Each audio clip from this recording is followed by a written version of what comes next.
వేసవి వేడిపై దాడి చల్లటిది refreshing stop తో హాయి. తెనాలిలో కూటమి ప్రభుత్వంపై వైసీపీ అధినేత జగన్ చేసిన విమర్శలకు టీడీపీ నేతలు తీవ్ర స్థాయిలో మండిపడ్డారు. నిజాయితీగా పనిచేస్తున్న పోలీసులపై వైసీపీ తప్పుడు ప్రచారం చేస్తోందన్నారు. జగన్ ఒక రంగుల రెడ్డి అని, తల్లిని చెల్లిని మోసం చేసిన జగన్ రౌడీ షీటర్లను పరామర్శించి అరాచకాలను ప్రోత్సహిస్తున్నారని తప్పుబట్టారు.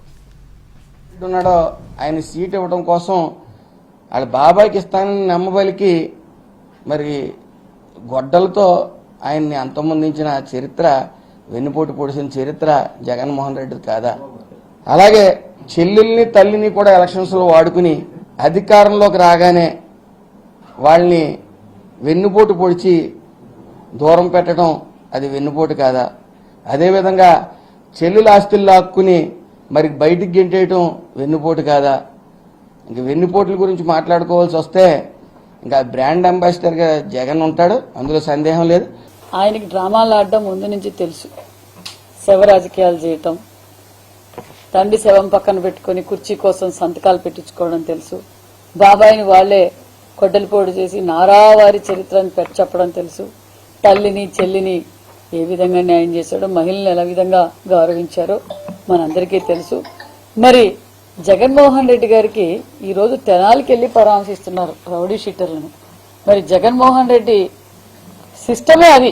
ఈరోజు రాష్ట్ర ప్రజలు సంవత్సరం అయిందయ్యా, ఒక అరాచక పాలన పూర్తి అయింది, అక్కడ సమాధి కట్టేసాము అని చెప్పేసి ఉంటే మీరేదో వెన్నుపోటు దినోత్సవం అంటున్నారు. నీకు ఓట్లేసిన ప్రజలు నిన్ను గెలిపించిన అక్కస్తో నీ పార్టీకి సంవత్సరం జరుపుకుంటున్నావు. ఇటువంటిప్పుడు ఒకటే చెప్తున్నా, పోలీసులు మా ప్రభుత్వంలో శాంతి భద్రతలను కాపాడుతూ ఉన్నారు. ఈరోజు ఒక గంజాయి బ్యాచ్ని పరామర్శించడానికి వెళ్ళే అంత అవసరం ఏమొచ్చిందని అడుగుతున్నాం.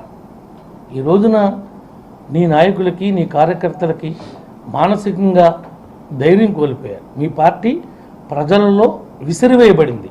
నీ పార్టీని ఈ రాష్ట్ర ప్రజలు బంగాళాఖాతంలో కలిపారు. అన్ని వర్గాల వారు, అన్ని కులాల వారు, అన్ని మతాల వారు యూనిఫామ్గా మరి ఇలాంటి తీర్పుని ఇస్తే నువ్వు ఈ రోజున ఆయన పరామర్శిస్తున్నావంటే అంటే ఈ రాష్ట్రాన్ని ఏ రకంగా ఎటు తీసుకెళ్దామని నీ ప్రయాణం అని చెప్పి మేము అడుగుతా ఉన్నాం. మాస్క్ అడిగిన డాక్టర్ సుధాకర్ దగ్గర నుండి పిచ్చాడనే ముద్రేసి పోలీసుల చేత కొట్టించి, ఆయన దళితుడే, ఒక ఎమ్మెల్సీగా ఉన్న అనంతబాబు తన దగ్గర పనిచేసే డ్రైవర్లని ముక్కలు చేసి ఇంటికి డోర్ డెలివరీ చేస్తే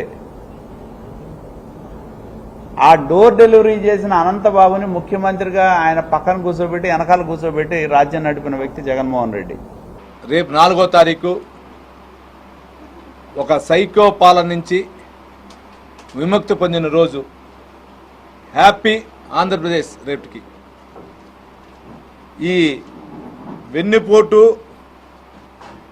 గొడ్డలి వేటు పేటెంట్ అధిగా ఉన్నటువంటి జగన్మోహన్ రెడ్డి ప్రభుత్వం కమ్మంద హస్తాల నుంచి రేపు బయటపడిన రోజు. అయితే రాష్ట్ర ప్రజలందరూ ప్రశాంతతగా చాలా హ్యాపీగా ఉన్న రోజు రేపు జూన్ 4.